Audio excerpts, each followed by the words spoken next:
probably the most important thing to do with free speech at the moment, which is the Online Safety Bill. Well, the Online Safety Act, as it almost is, and the penny is beginning to drop. More and more people starting to talk about the issues arising from this.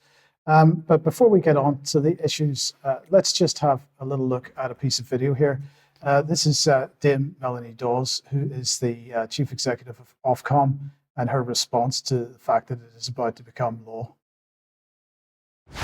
Today is a major milestone in the mission to create a safer life online for people across the UK.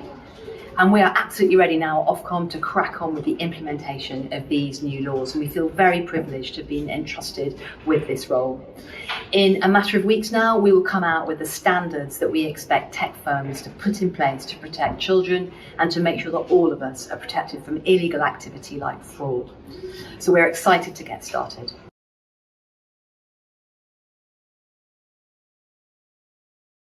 Okay, so today is a major milestone in.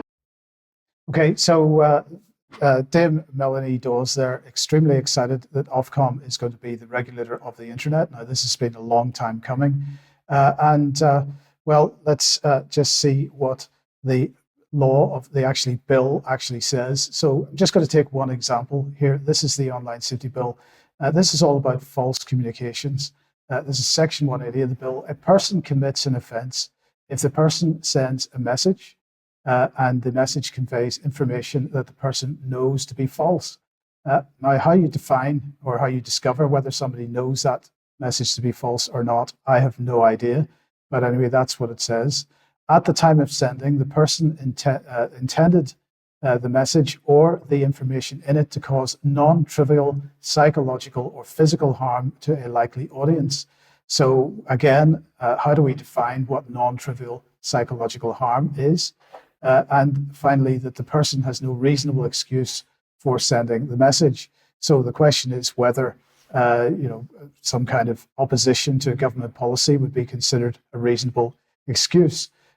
Section 180 goes on to say, for the purposes of this offence, an individual is a likely audience of a message if, at the time the message is sent, it's reasonably foreseeable that the individual would encounter the message or in the online context would encounter a subsequent message forwarding or sharing the content of the message. So if your message is being shared, that absolutely would cause you to be considered to be in breach of this section of the Act.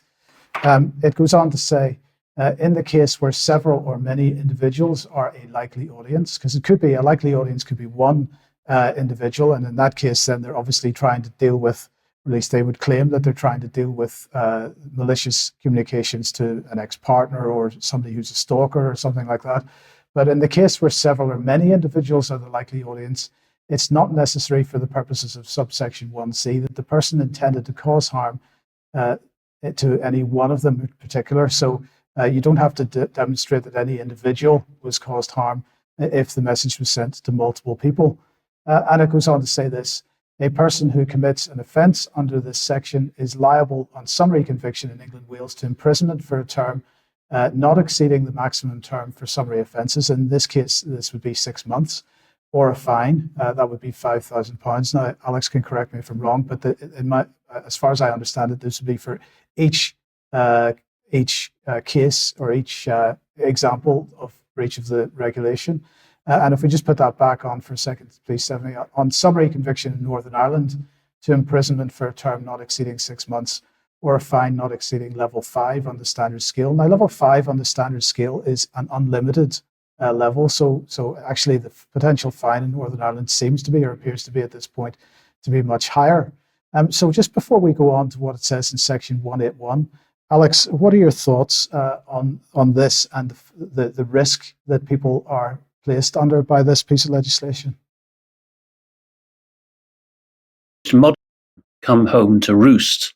The reasonable excuse clause is quite a good example of that. The parliamentary clerks who draft legislation to reflect the will of Parliament would never have allowed that to pass in the past, because whether you're in a common law or a civil law jurisdiction, that's for the court to determine.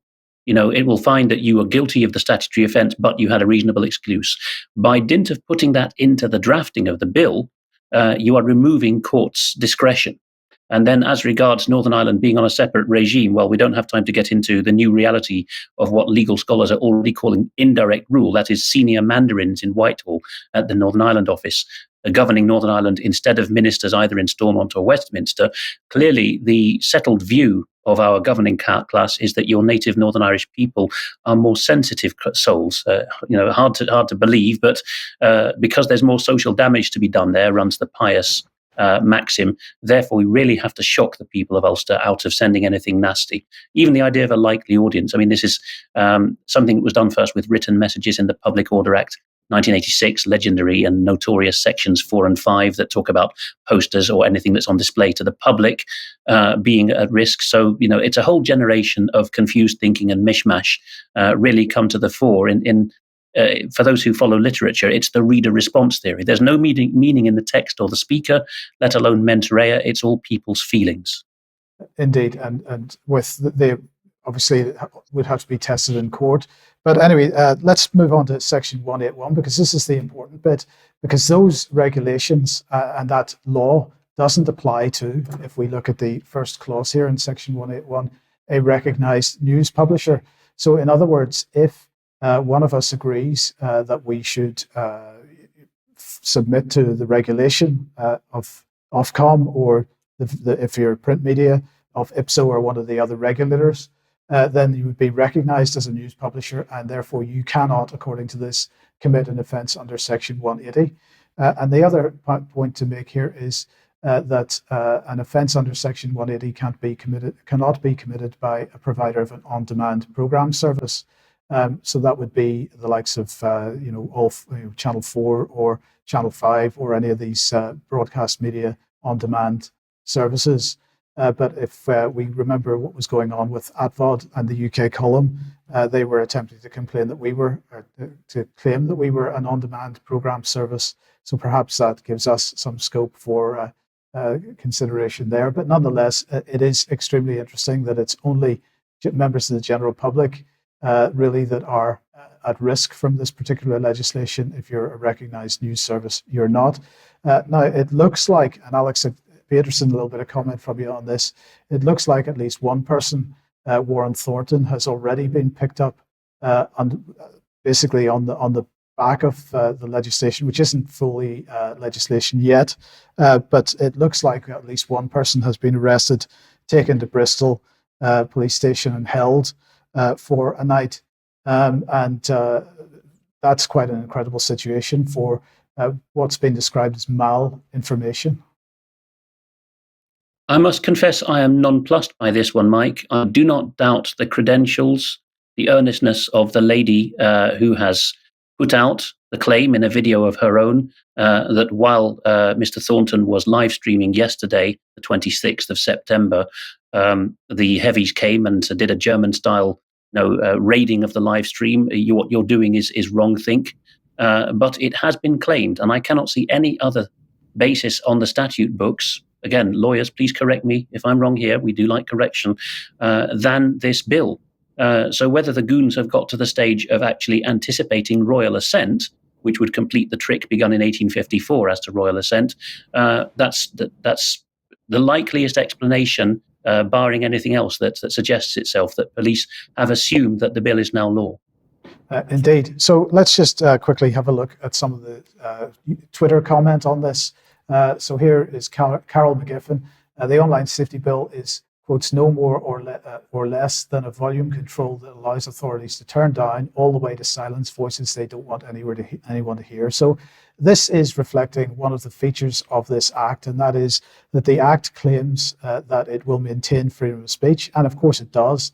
It absolutely says you have the right to say whatever you want to say, unless, as we've already discussed, it's considered to be misinformation or disinformation or malinformation, as this new term seems to be.